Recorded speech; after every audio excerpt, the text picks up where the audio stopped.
अगर ये काम मेरा हो गया ना तो मैं तुझे 5,000 रुपए दे दूंगी, और 5,000 रुपए तूने अपनी जिंदगी में एक साथ देखे भी नहीं होंगे। ठीक है मैडम, मैंने नहीं देखे हैं। आपके पास निरंजन जी का नंबर तो होगा ही ना, एक बार फ़ोन मिलाकर देख लो, क्या पता वो तुम्हारा नंबर उठा ले, तुम्हारी बात हो जाएगी।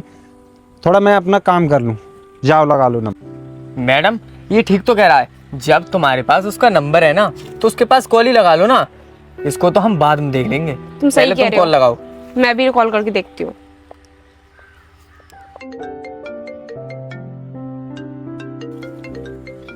अरे मैडम फोन तो इसने उठाया है, कहीं यही तो निरंजन नहीं है। अब क्या करे? करना क्या है मैडम, हमें ना उनके पास चलकर माफी मांग लेना चाहिए, क्योंकि अपना काम है, इतना तो करना पड़ेगा ना। सही कह रहे हो।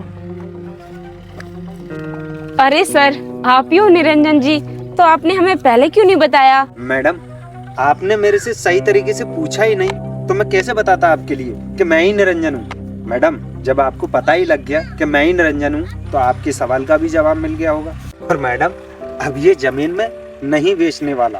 देखिए सर, हमारे लिए ये जमीन खरीदना बहुत जरूरी है।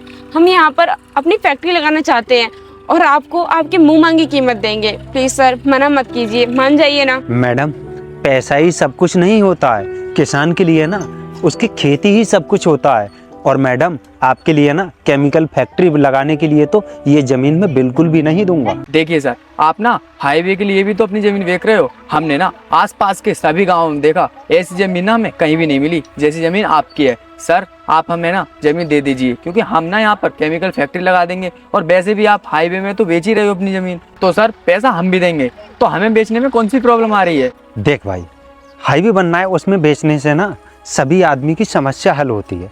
और तुम केमिकल फैक्ट्री लगाओगे, पता है केमिकल फैक्ट्री से क्या होगा? यहाँ आसपास का वातावरण खराब होगा, और फिर हमारे गांव की और आसपास के लोगों की फसलें खराब होंगी और प्रदूषण फैलेगा।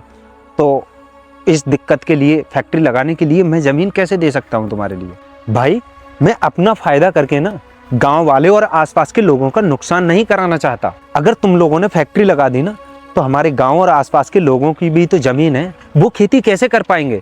मैं तुम्हारे लिए केमिकल फैक्ट्री नहीं लगाने दूंगा, और ना ही मैं अपनी ज़मीन बेचूंगा। देखिए मैडम, जब मैंने आपका फ़ोन नहीं उठाया और आपसे पहले ही मना कर दिया, तब भी आप नहीं माने और फिर भी मेरे पास तक आ गए, मेरे खेतों में आ गए। ऐसा है मैडम, अब तो आपको समझ में आ ही गया होगा कि मैं अपनी ज़मीन नहीं बेच रहा हूँ। ठीक है मैडम, चलता हूँ मैं, राम राम।